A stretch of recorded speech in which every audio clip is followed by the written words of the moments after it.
좀 떠올리시면 좋냐면 가전체 문학이었던 국선 생전 정도만 좀 챙겨가지고 같이 보시면 좋을 것 같아요. 그래서 페이지 어디를 보시냐? 페이지 324페이지. 324페이지 보시면 되겠습니다. 이 이야기의 구조는요, 한 선비, 우리 사부라는 단어가 등장하는데, 이 사대부라고 생각하시면 됩니다.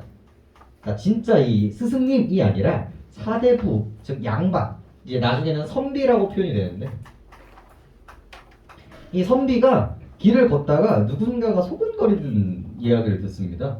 딱 보니까 어떤 네 사람들이 뭔가 이야기를 하고 있는 거예요. 근데 알고 보니까 걔네들이 문방사오였습니다. 종이, 붓, 먹, 벼루였던 거죠. 얘네들이 이제 의인법이 돼가지고 얘네들끼리 서로 얘기를 하고 있는 거예요. 서로 농담 따먹기도 하고, 아 우리 주인님 어떡하나, 우리 이제 큰일 났네, 막 이런 얘기를 하고 있는 거죠.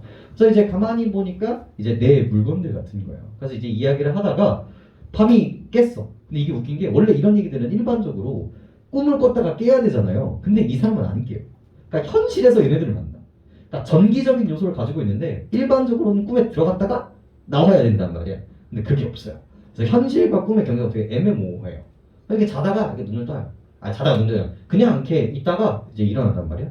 근데 곰곰이 생각해 보니까 걔네들이 뭐였어? 내가 함부로 대했던 문방사오였던 거야.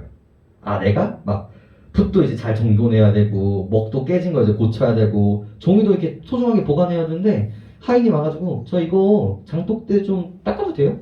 네, 장독대에 좀 이제 이 먼지 들어가지 않게 둬도 되나요? 그래요? 그랬던 거지. 깨달음 얻습니다. 아 내가 물건들을 소중하게 여기지 않았기 때문에 이런 꿈? 아 자꾸 헷갈려. 이런 비현실적인 것을 느끼게 됐구나. 그래서 내가 제사를 지냅니다. 그래서 제사를 지낸 다음에 그 다음에 이제 얘네들이 나와서 아유 감사합니다 하고 헤어졌다. 더 이상 나타나지 않았다. 라고 하는 게 이 이야기의 전부입니다. 근데 만약에 이 작품이 나온다면 이 부분이 나올 거예요. 이 작품은 약간 과도기적인 작품이에요. 크게 이제 세 가지적인 특징을 가지고 있는데 하나가 전기적 요소를 가지고 있어요.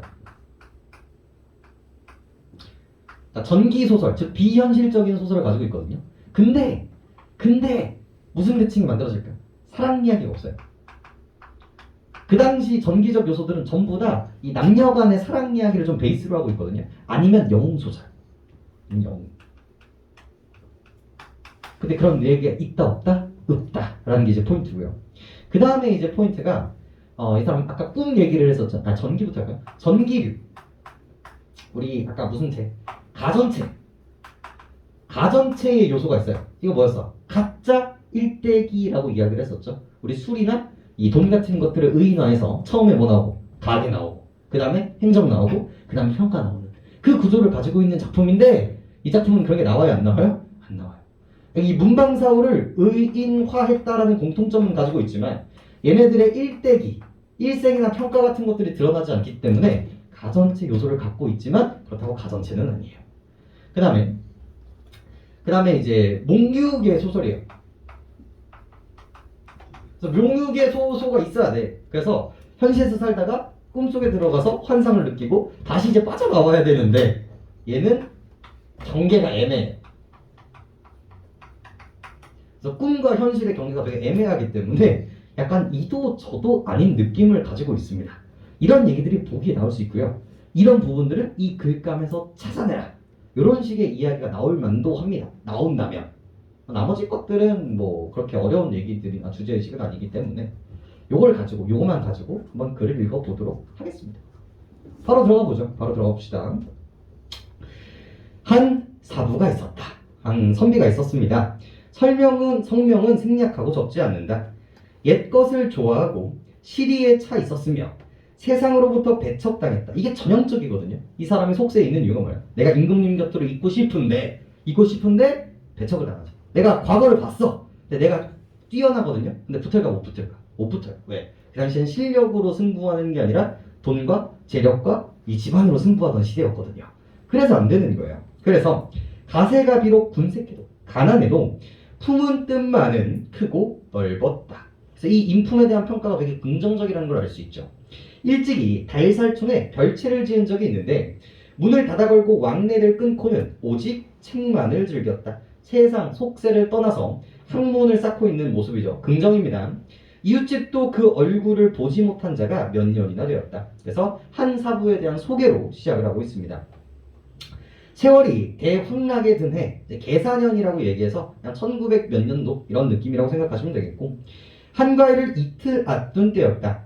선비가 개고 나니 밤 기운이 깨끗하고 고요했다. 먼 하늘이 맑았고 은하수가 흐르고 있었다. 뭡니까? 배경 묘사였죠.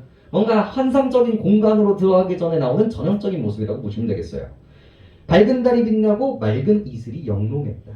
송옥이 가을이 슬퍼하던 뜻이 오싹하게 생각나고 이백이 달이 즐기던 흥취가 은근히 일어났다. 송옥 200 동그라미 치시면 되겠고요. 전부 다 새로운 생뚱맞은 인물이 등장하면 바로 뭐다? 중국에 살았던 고사를 사용하였다. 왜 썼다? 자기의 정서를 부각하기 위해서겠죠. 서당을 걸어나와 물을 거닐며 혼자 읊조렸다. 그러면서 이제 삽입시가 등장을 하는데 이 시의 역할은 뭐겠습니까? 이 사람의 정서를 간접적으로 보여주고 있는 지점들이 되겠죠.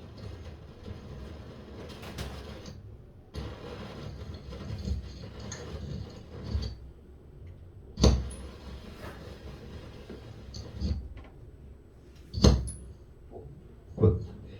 좋아요. 자, 쩡쩡 뭡니까? 청각적 심상이죠? 쩡쩡 시냇가 나무 찍어내는 소리뿐. 이것도 되게 관용적인 표현이에요. 아주 고요한 공간을 표현하는데 멀리서 나무꾼이 나무 캐는 소리만 들리는 거예요. 그만큼 조용하다라는 이미지를 만들고 있고요. 고즈넉한 서재에는 이웃도 적다. 약을 찢노라니 옥토끼만 불쌍한 듯하고, 옛날에도 그런 문화가 있었던 거지. 저 달 모양을 보면 뭐처럼 생겼어요? 토끼가 방아 찍는 것처럼 생겼단 말이에요. 그런 환상들이 있었거든.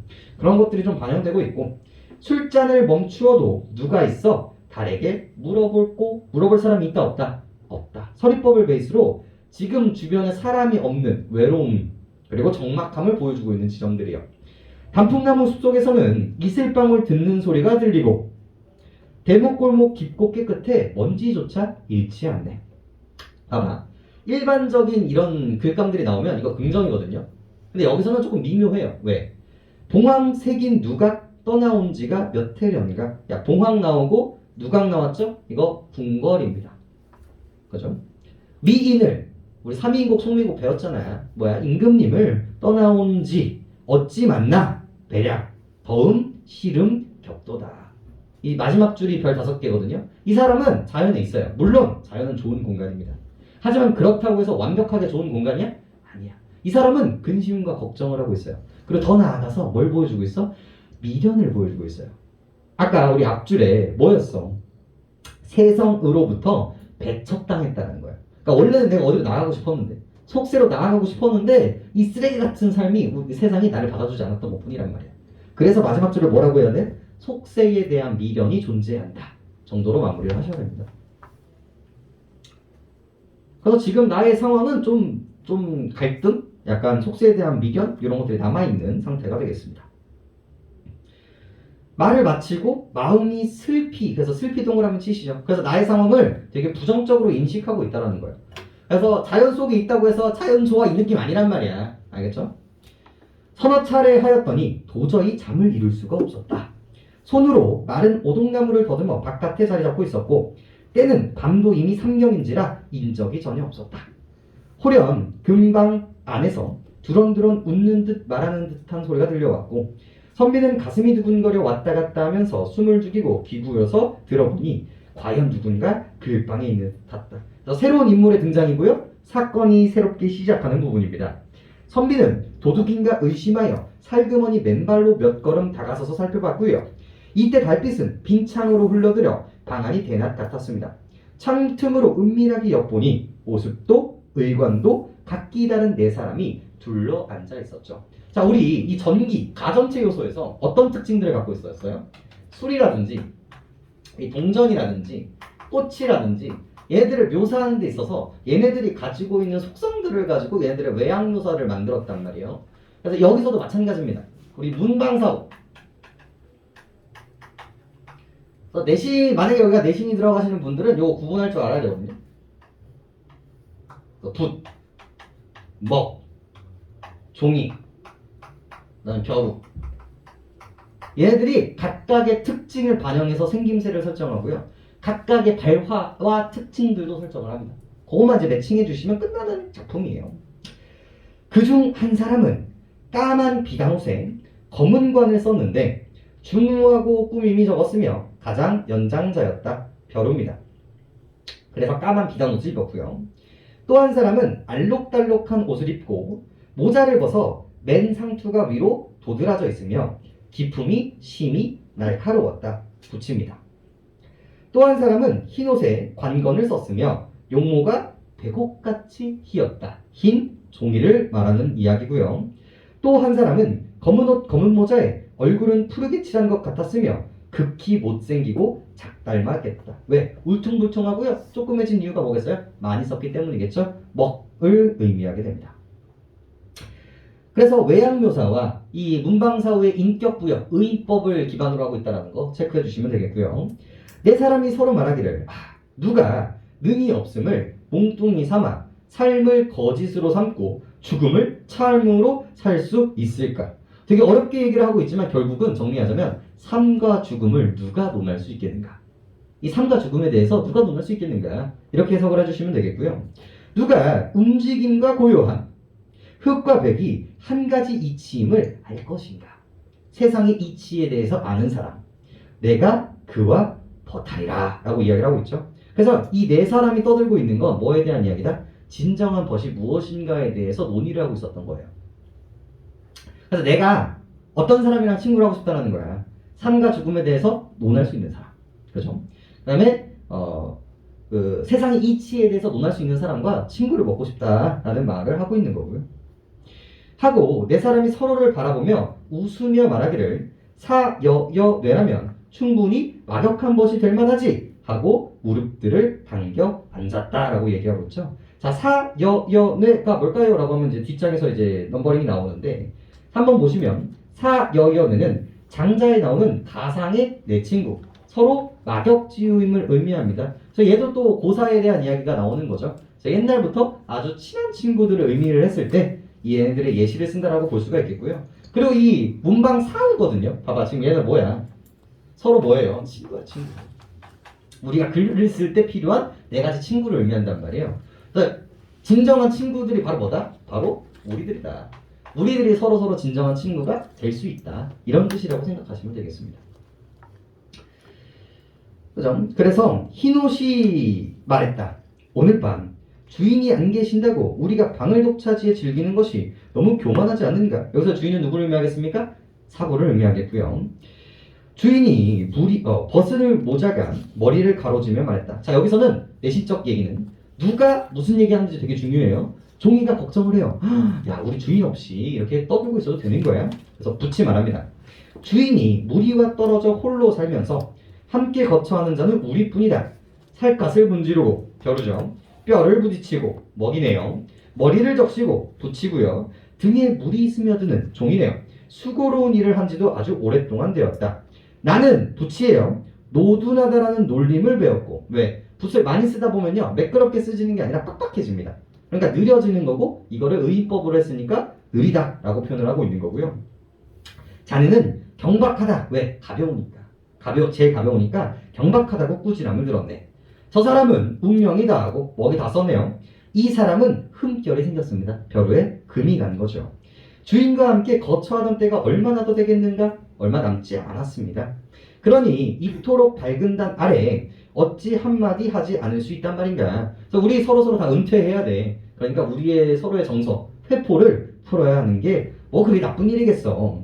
그러고는 조원진이 올린 사표에 흰머리 늙은이 어디 갈고 일편단심이야 쓰러지지 않으리 라는 구절을 읊으며 몇 차례 오여라는 소리를 내니 좌중이 모두 얼굴을 감싸지고 흐느끼며 눈물을 뿌리기도 하고 닦기도 하였습니다. 라고 이야기를 하고 있거든요. 이게 실제로 이제 있었던 일들이었던 거죠. 이 작가가 사표를 썼어요. 그 사표에 이 붓으로 쓴 거예요. 그래서 이 간신놈들이 너무 많고 임금이 더 이상 나를 옹호해주지 않으니까 이 늙은이 어디 갈고 하지만 그럼에도 불구하고 뭐 하겠다. 일편단심이야 쓰러지지 않겠다. 지조와 절개는 끊어지지 않겠다라고 얘기를 하고 있거든요. 이거를 이제 어디에 연결하시면 돼요? 이 문방사후와 이 사부와의 관계와 연결을 지어주시면 돼요. 우리가 이제 뭘 해야 돼? 다 늙어가지고 뭐 해야 돼? 은퇴를 해야 된단 말이야. 하지만 주인에 대한 지조와 절개는 잃겠다, 잃지 않겠다, 잃지 않겠다라고 매칭을 시켜주시면 되는 거고요. 여기서의 좌중은 이제 문방사후 나머지 것들이라고 생각을 해주시면 되겠습니다. 흰옷이 말하기를 한갓 남녘관을 쓴 초나라 포라처럼 사죄하에서 눈물만 흘리고 있으니 무엇으로 회포를 달랠 것인가 하고 벗은 모자를 희롱하였다. 그러면서 이제 슬슬 친구끼리의 대화예요. 야, 너 머리카락 빠졌잖아. 약간 이런 뉘앙스거든. 너 대머리잖아. 약간 이런 느낌이고, 자네는 검은 머리이면서 흰 머리라 말하고 속이 비어 있으면서 단신이라 말하니 일컫는기 되겠는가? 라고 이야기했죠. 아까 전에 부치 조원진의 사포를 인용했어요. 나는 뭐한다? 흰머리가 됐고 내 지조와 절개는 변하지 않는다 라고 얘기를 했는데, 네가 썼는데 봐봐, 자네는 이게 돼 있죠? 총몽인데 이게 돼 있잖아. 부치 이렇게 돼 있잖아요. 이게 지금 목이 많이 써서 무슨 색이에요? 검은색이란 말이야. 근데 뭐라고 얘기하고 있어? 흰색. 왜 흰색이라고 얘기하는 거야? 그리고 안 비어 있잖아. 근데 왜 지조와 절개로 채워져 있다라고 얘기하는 거야? 라고 놀리는 거예요. 이거를 비판한다라고 하면 안 돼요. 놀리는 거예요. 그래서 벗은 모자가 웃으며 말했다. 고루하도다. 구망씨는 시를 모르는구나. 뭐야? 이 문학도 모르는 새끼. 이 비유법과 은유법도 모르는 새끼. 요즘으로 따지면 야, 이 이공계 같은 놈. 약간 이런 느낌이거든요. 문학을 모르는 놈. 이러면서 이런 사람이 흰 바탕에 색을 칠한다는 뜻을 어찌 알겠는가? 그러니까 이 사람은 뭐야? 문학을 모르기 때문에, 풍류를 모르기 때문에 내가 여기에서 시를 짓는 행위가 이 사람한테는 뭐예요? 흰색에다가 검은색만 칠하는 것 같겠지. 약간 이런 뉘앙스인 거거든요. 검은 옷이 까만 비단 옷에게 벼루에게 눈짓하여 말하기를, 자, 두 사람은 입을 닫게나 깎는 듯 가는 듯 쪼는 듯 문지르는 듯한 자애라 비로소 시를 말할 만하다. 이거 누가 말하고 있어요? 벼루가 얘기하고 있는데 실제로 이건 벼루가 하는 일들이죠. 즉 나만이 자뻑이에요. 야, 나 빼고 다 여물어. 약간 이런 느낌이거든요. 그래서 자뻑 같은 느낌이라고 생각하시면 되겠고, 하고 비단옷이 희롱하기를 다른 살의 돈이라도 내 옥을 다듬을 수 있다는 소식은 들었어도 타산지석입니다. 다른 산의 돌을 보면서 나를 경계하는 거예요. 그래서 그런 말은 들었어도 먹을 다듬는다는 말은 못 들었네. 그래서 네가 다른 산의 돌보다 못해. 좀 닥쳐. 좀 짜져 있어. 약간 이런 뉘앙스인 거거든요. 서로 웃는 거예요. 그리고 그러자 검은 옷이 말하기를 과연 그렇군. 과연 옥은 아니지. 아 맞아. 내가 그 정도는 아니지. 서로 희롱하고 있는 부분입니다. 하고는 서로를 손을 한 대 잡고 웃었습니다. 줄거리. 네 사람이 시를 짓는 것을 지켜보던 선비는 그들이 물괴, 괴이한 물건들이라는 것을 알고 그들 앞에 나섭니다.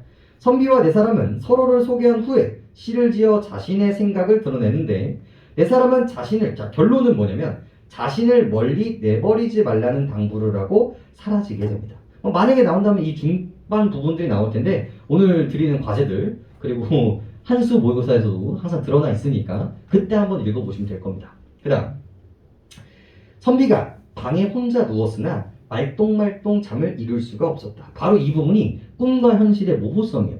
원래 이때 깨어나야 되거든요. 원래 본질적으로는. 근데 아직도 현실이에요.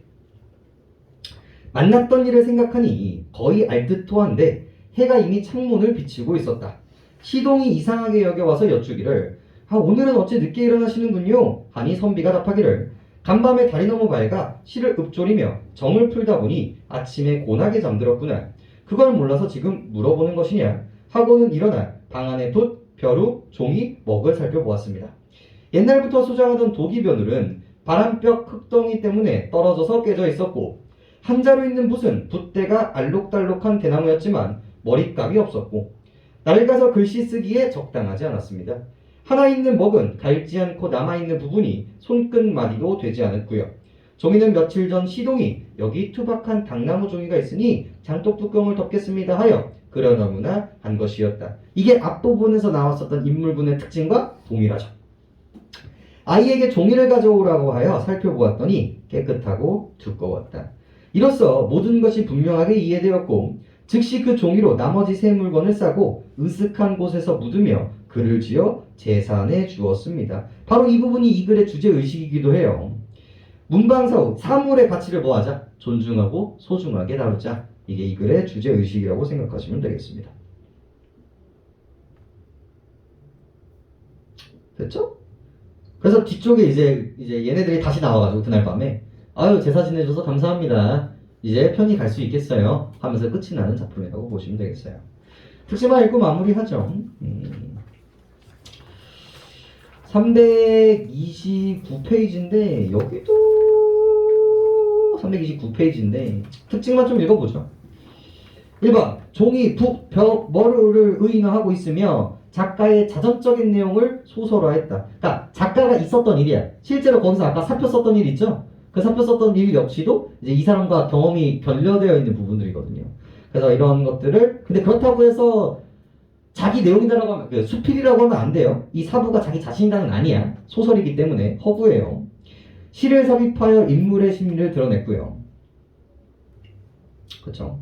다양한 고사 썼고요. 그리고 주인인 선비인 문방사후 간의 담화를 통해 서로의 처지를 위로했다. 하나만 아래다 적어볼까요? 이 작품은 되게 독특하게도 소설임에도 불구하고 갈등 구조가 없어요. 서로 서로 이제 맞서 싸우는 그런 부분들이 없어요. 아마 문제가 나온다면 이 갈등 구조에 대한 이야기들이 나오게 될 텐데 왜냐면 딱 봐도 뭐처럼 보여요? 서로 이렇게 희롱하는 부분들이 너 병신이잖아. 히히 아닌데 이거를 여러분들 갈등으로 해온단 말이야. 서로 반박하고 있어요. 서로 꼽주고 있어요. 그럼 갈등 아닌가요? 아니라고. 이거는 그 희롱은 뭐예요?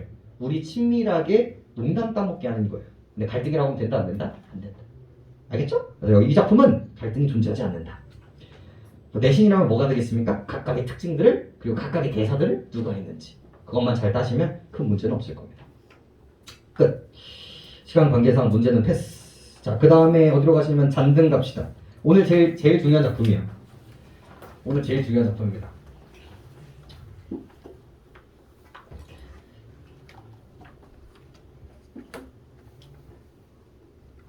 허준인데 허준의 잔등.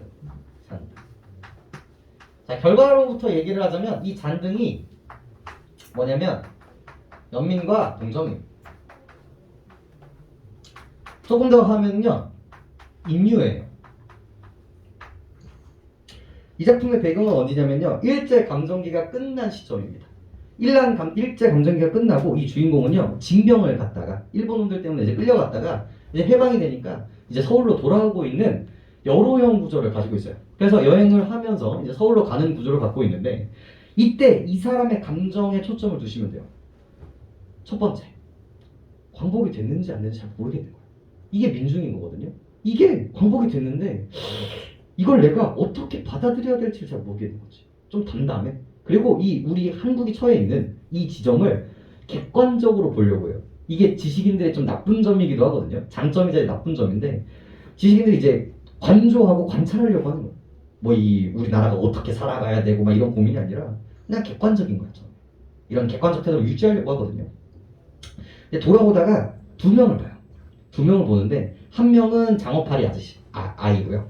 한 명은 이제 여관 그 장터에 국밥 파는 그런 할머니를 이제 보게 되는데 한 명은 일본에 대한 적개심을 가지고 있습니다. 저놈 새끼들. 시체가 죽었을 때 다시 일어나지 못하도록 바라보고 있어야 돼요. 그래서 증오와 분노심을 갖고 있는 사람을 보고요. 그리고 이제 노인은요 일본인들 때문에 아들이 죽었어요. 얼마나 증오스러울 거야. 하지만 그럼에도 불구하고 연민과 동정을 보여주고 있어요. 왜? 일제감정기가 끝나고 남자들은 다 떠나간단 말이에요. 근데 일본에 남은 일본인들이 있었어요. 여자와 어린애들. 걔네들을 일제감정기가 끝난 한국에서 어떤 처벌을 받았을까? 어떤 취급을 받았을까요?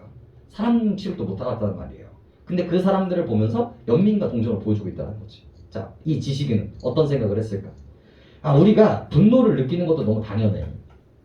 하지만 이 분노가 저 폐잔병들, 그러니까 사실 걔네도 죄가 있을까? 물론 우리한테 나쁘게 한 사람들도 분명히 있었죠. 하지만 거기에 있는 여인들, 그리고 아직 커가고 있는 아이들 있죠. 한두 살짜리 아이들까지도 우리가 일본인이라는 이유만으로 저렇게 막무가내로 대해도 되는 것인가? 에 대한 고민들을 이제 하기 시작을 하고요. 그리고 이제 노인을 보면서 뭘 확인하는 거예요? 자기 자식을 내줬음에도 불구하고 일본인들한테 보이는 연민과 동정, 보편적인 인류애를 보면서 깨닫습니다. 우리가 나아가야 하는 길은 바로 뭐다? 이거구나. 일본 놈들 나쁘지만 우리를 수탈하고 힘들게 했지만 실제로 그 시 두 편 맞잖아요. 하지만 그럼에도 불구하고 우리는 뭐야? 손잡고 나아가야 한다. 그게 우리나라 민족이 발전할 수 있는 길이다. 너무 수능적이죠.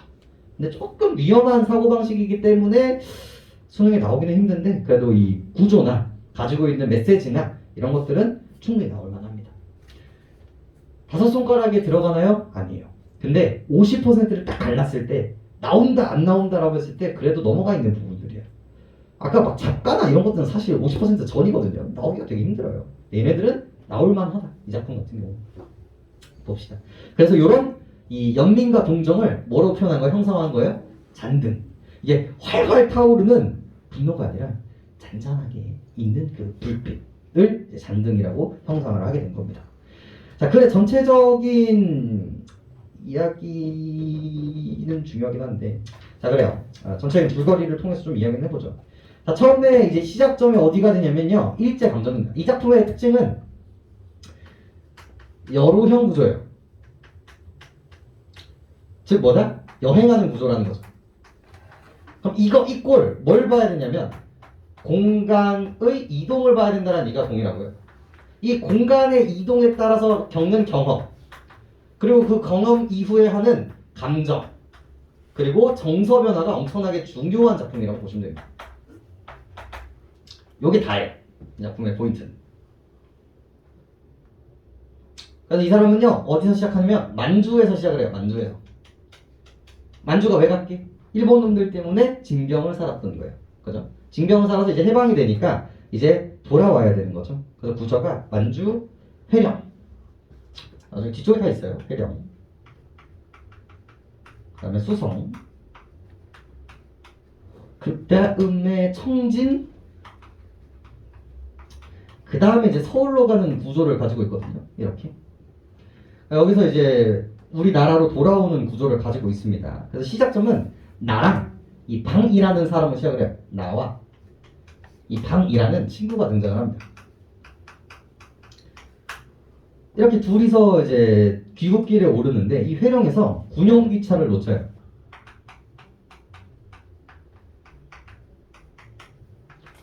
네, 이 사람도 이미 아무튼 징병됐다라는 건 병사의 신분이라는 거거든요. 그래서 이제 얘네들을 집으로 돌아보내기 위해서 나라에서 군용기차를 운용하고 있었단 말이야. 근데 워낙 피난민들이 많았다가 보다 보니까 잠깐 내렸다가 다시 못 타요. 그래서 얘는 그 기차를 타고 가고요. 나는 그 기차를 놓쳐버린 거예요. 그래서 이제 여기 청진에서 만나야 되는데 이제 갈 길이 없는 거예요. 그래서 어찌어찌 해가지고 이제 차를 빌려 탑니다. 그래서 그 차를 화물차를 빌려 타고 수성으로 향하게 되는 거죠.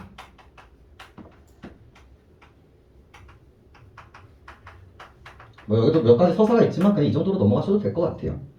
그럼 이제 수성에서 이제 누구를 만나냐면 첫 번째 포인트인 여기서 뱀장어 소녀를 봅니다. 그 당시에도 뱀장어, 요즘도 우리 장어 하면 뭐야? 싸 비싸. 비싸. 왜? 정력에 좋다 하면 우리나라는 살아남지 못하죠. 엄청나게 비싸요. 그러다 보니까 이 비싼 고기를 먹을 만한 재력을 가지고 있는 건 누구였을까요? 우리 일반인들이었을까요? 아니야. 숨겨서 돈을 꼬불 쳐놓은 일본 놈들이었던 거야. 그래서 이 처음에는 돈을 많이 벌어서 얘가 좋아했거든요. 근데 결국은 나중에 얘가 제보를 하게 돼요. 장어를 사? 돈 많은데? 일본인이야? 그래서 이게 일제가 광복이 되고 일본인이 자기 집으로 튀려고 하던 거를 이 소년이 고발을 해서 잡게 됩니다. 그래서 이런 증오심을 가지고 이제 살아가고 있는 모습을 우리가 확인할 수 있고요. 그 다음에 이제 청진에서 이제 방을 이제 다시 만나게 되고요. 이 청진역에서 누구를 만나요? 할머니를 만나게 되죠. 그리고 이 할머니는 아들이 죽었음에도 불구하고 저것들이 무슨 죄가 있겠어. 그래서 한국에 남아있는 일본인들한테 연민을 보여주고 있는 태도를 보게 됩니다. 그러면서 이제 생각이 변화하는 양상들을 보이고요. 그리고 이제 다시 어디를 갑니까? 그 감정들을 가지고 서울로 가는 기차에 몸을 씌웠다 라고 이야기하면서 이제 글이 마무리가 돼요. 자기 과거 회상을 이제 보면서 이제 등장을 하는데, 요거 뼈대를 가지고 이제 글감을 한번 가봅시다. 이 부분이 어디 있는지 한번 볼게요. 자, 41페이지.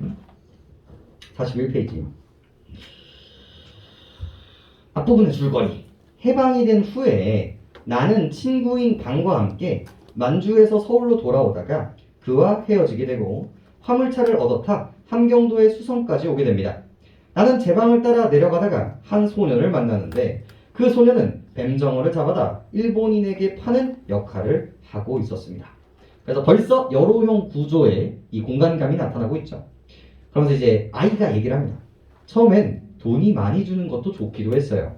정말 했는데 그놈의 조합장 해먹은 일본 놈 잡고 나서 하루는 위원의 김 선생이 우리 집에 와서 이 양복을 주며 하는 말씀이 퍽 이상한 말씀이 아니겠어요? 그래서 이 사람은 실제로 조합장 해먹은 일본 놈은 일본 놈 중에서 뭐야? 제일 나쁜 놈이야.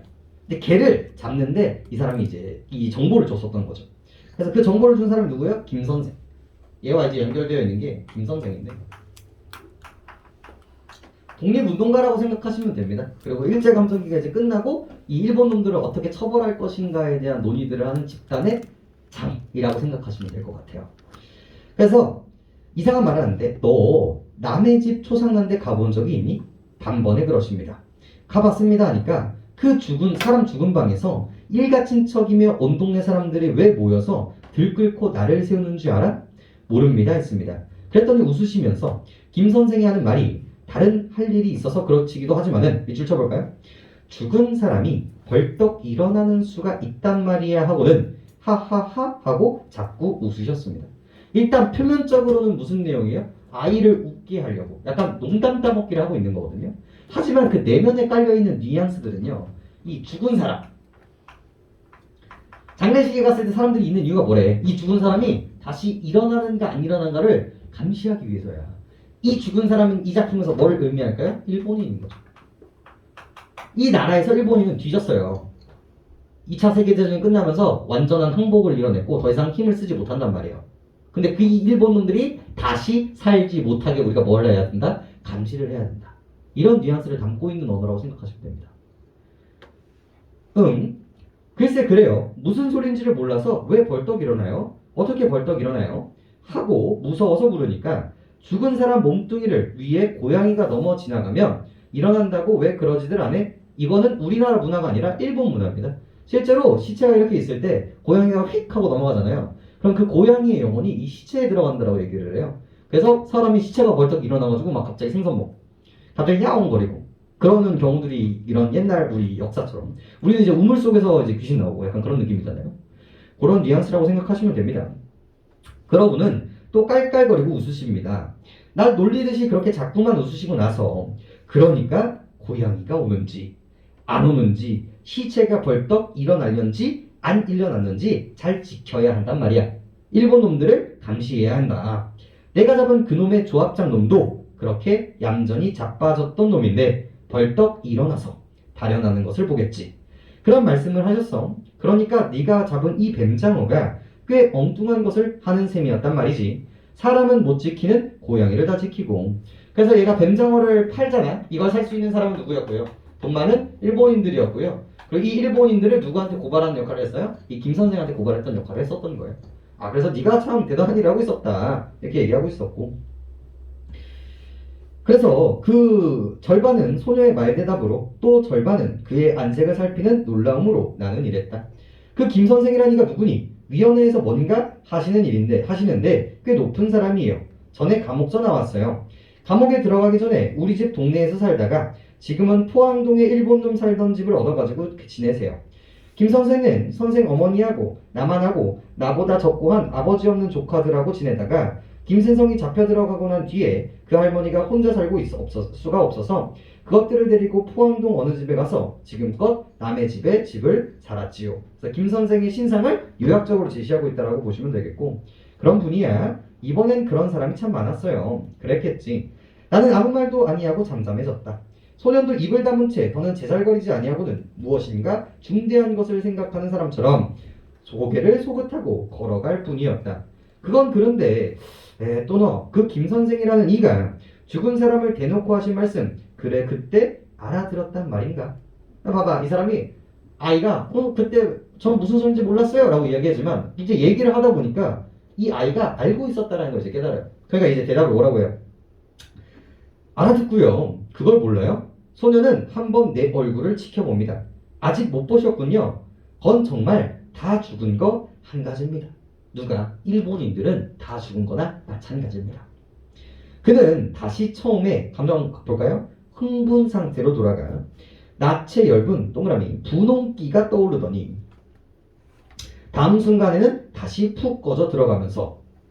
그래서 여기서의 흥분은 뭘 상징하게 된다고요? 일본인들에 대한 복수심을 상징하게 된다고요. 그래서 이 작품은요, 특징이 뭐가 됩니까? 대조적인 인물군을 제시한다. 이게 가장 큰 특징으로 잡히는 소설이라고 보시면 됩니다. 수능이 좋아하겠죠. 대칭을 만드니까요. 내 뱀장어나 사먹는 녀석들은 어디다 숨겼지 간에 숨겨서 돈푼 있는 놈들이 틀림없지요. 정말 다들 배가 고파서 쩔쩔맵니다.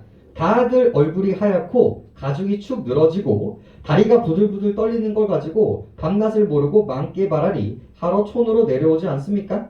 배추꼬랑이를 먹는다. 고추잎을 딴다. 수박 껍데기를 핥는다. 그래 보다가 정말 할 수가 없으면 고무산이나 아오지로 가지요. 그러니까 내 장어를 먹는 놈들은 어떤 놈들이야? 돈을 꼬부쳐서 잘 먹고 잘 사는 놈들인데 그렇지 않은 놈들, 일본인들은 어떻게 살고 있다는 거야? 죽은 바나 다를 게 없다고 하는 거죠. 그래서 이 외양묘사는 이 사람들의 행동을 통해서 먹을 게 배추 쪼가리도 못 먹고 있고 정 안 되면 어디 간다는 거야? 강제노역. 이 노역을 하러 간다는 거죠.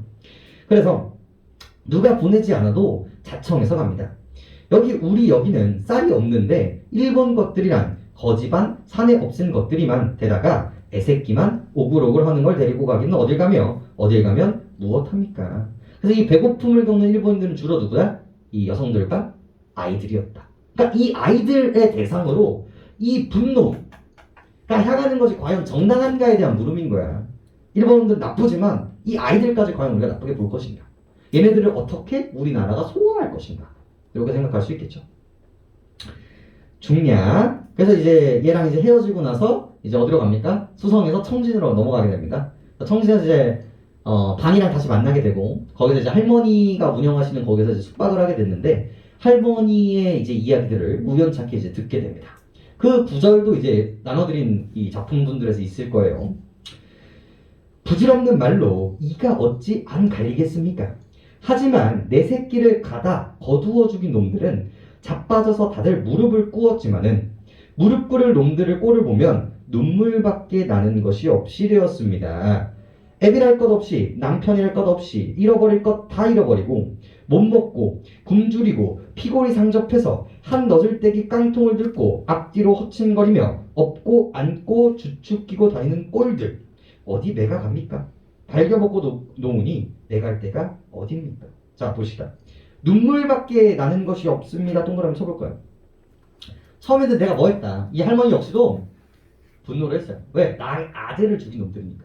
근데 여기서 이제 잔류한 일본 놈들이 살기 위해서 뭘 하는 거예요? 이제 사과를 하는 거예요. 그래서 때려 죽이고 싶은데 이때 이 할머니는 어떤 감정을 느꼈다고요? 연민과 동정을 느끼게 됐다라고 얘기를 하고 있는 거예요. 자, 이때 밑줄 한번 읽어볼까요? 민족적 감정을 초극하여 극복하여 잔류 인문 일본인들에게 연민을 느끼고 있다. 요게 이 글의 주제의식이고 잔등이 상징하는 바입니다. 만주소 오셨다니까 혹 보셨을지 모르지만은 낮에 보면 이 조그만한 장터에도 그 헐벗은 굶주린 것들이 뜨문이 바닥에 깔리곤 합니다. 실제로 이 역에 오면서 이 사람이 그 역을 관찰을 해요. 이 역을 관찰을 하는데 이 관찰자가 한 일본 여성이었어요. 이 일본 여성은요 물건을 팔고 있는데 눈동이가 퀭하고요. 그리고 아이도 역시 뭐예요? 쫄쫄 굶고 있는 해골 모양으로 이제 있다는 거죠. 그래서 이 외양 묘사들이 전부 다 되게 부정적으로 보이고 있는데 그 다음에 그리고 이제 애가 자꾸 보채 엄마 저거 사과 좀 사줘 사과 좀 사줘 그러고 있는데 사줘요 못 사줘요? 못 사주고 있다는 거예요. 이 일본 여자도 이 사과를 사서 애한테 먹이고 싶었음에도 불구하고 못 사. 왜? 그만큼 굽픽한 현실을 가지고 있으니까. 그래서 그것들만 살아서 보내는 고무산인가 아오진가 간다는 차가 저기 와서 선채 저 차도 벌써 나 알기로 닷새도 더 됐는가 봅니다마는 참다 못해 자원에서 나오는 것들이 한 차 되기를 기다려 떠나는 것인데 닷새 동안이면 닷새 동안 그것을 굶긴 것들의 그 속이 어찌없겠어요. 그러지 않아도 나는 할머니의 아까 그것들이 업고 안고 끼고 다닌다라는 치근한 표현을 한 것으로부터 낮에 수성에서 들어오고 길로 맞닥뜨린 사람들이 복잡거리는 좁은 행상로 위에 일어난 한 장면에 짤막한 씬을 연상하기 시작하는 중이었는데, 그래서 이 사람도 이걸 봤다 안 봤다? 봤었다. 그걸 보면서 노인은 이러고는 말을 끊고 흥 하고 깊은 한숨을 들이쉬었습니다. 그리고 이 사람은 뭐예요? 이 할머니가 보여주는 이 연민과 동정에 뭐 하고 있다는 게 포인트예요? 공감하고 있다는 게 이 작품의 포인트인 거예요. 자, 그러면서 이 A 부분이 중요한데 객관화를 시켜요. 이게 나로 등장해야 되거든요. 이 작품은요 1인칭 관찰자 시점입니다. 내 이야기가 있기는 하지만 이 뱀장어 소년과 이 할머니 그리고 이 잔류되어 있는 일본인들을 바라보면서 관찰하고 있는 지점이 돼요. 그래서 처음에는 그냥 객관적이고 중립적인 위치에 있다가 이 두 사람을 보면서 자신의 감정들을 변화시켜요. 그러다 보니까 1인칭 관찰자 시점이라고 볼 수가 있는데, 여기서는 자기 자신을 객관화를 한 번 더 합니다. 참으로 그 일본 여자는 업고 달고 또 하나는 손으로 잡고 아마 아오지 가기를 기다리는 차에서 기어내려온 듯 폼 가까운 행상으로 위에 우두커니 서 있었다.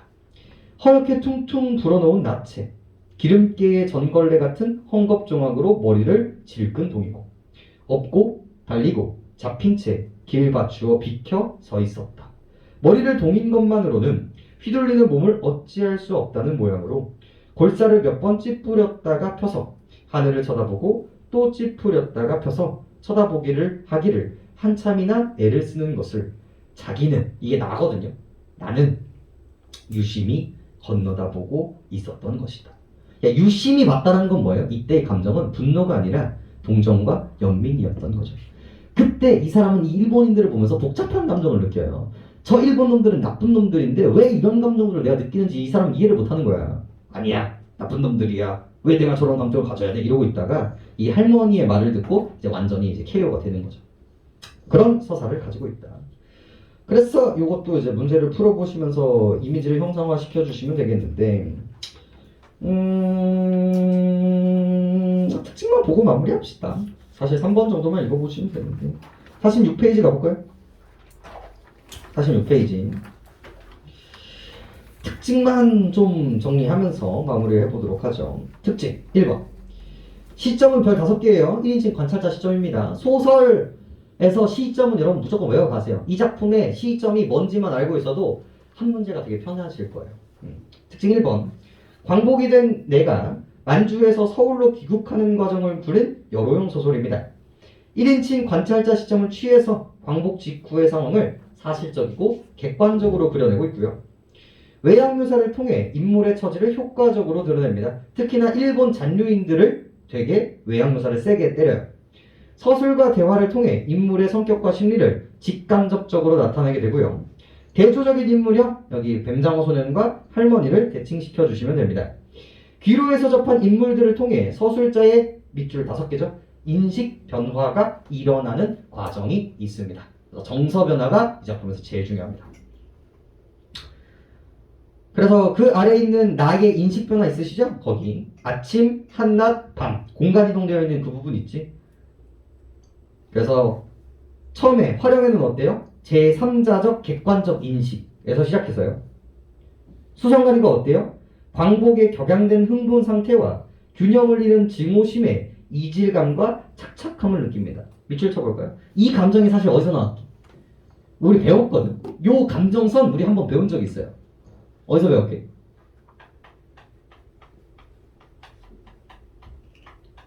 이거에서 배웠어요. 무슨 내용이야? 우리가 민주주의를 억압했었던 것들을 다 때려 부신단 말이야. 극장을 부시지. 하지만 그 극장에서의 그 모습이 뭐예요? 너무나 폭력적이었지. 우리가 이 모습이 맞는가? 민주주의 자연을 하향하는 거는 맞는데 이건 좀 그렇지 않나? 그 감정이 이거와 완전히 유사해요. 그래서 두 작품이 충분히 엮어서 등장할 수 있는 부분들인 거고요. 그래서 이 찝찝한 마음을 누구에서 이제 힐링을 하는 거야? 할머니를 보면서 이제 힐링을 한다 라고 생각해 주시면 되겠고, 마지막 잔등의 의미만 보면 끝입니다. 나는 국밥집의 할머니와의 만남을 잔등의 이미지로 형상화하고 있습니다. 활활 타오르는 불이 아니라 꺼질 듯이 잔잔하게 어둠을 밝히는 잔등은 일본인들에 대한 할머니의 용서와 인간의 관용의 자세를 보여주죠. 할머니와의 만남은 찬란한 섬광으로 빛나는 뱀장어 잡은 소년을 만난 낮의 이미지와는 대조적인 밤에 이루어지며 소년의 미성숙, 증오와 대조되는 할머니의 초월적, 관용적 세계를 부각하는 역할을 합니다. 따라서 할머니의 이미지를 황량한 폐허 위에 퍼덕이는 한 점 먼 붉은 을의 발광체로 떠올리는 것은 그것이 새 시대의 인식을 제시하는 희망적 가치의 불꽃임을 보여주게 됩니다. 그래서 오히려 빡센 불꽃보다 요 잔등이 왜 긍정적으로 바라보는가에 대한 이야기라고 생각하시면 됩니다. 오히려 빡센 불꽃은 이제 분노 쪽으로 이제 향하기 때문에 대책을 만든다고 생각하시면 됩니다. 꼭 수능 특강 풀어보시고 그 다음에 이제 오늘 나눠드리는 작품도 좀 풀어보시고 됐죠? 우리 녹화 끝났나요?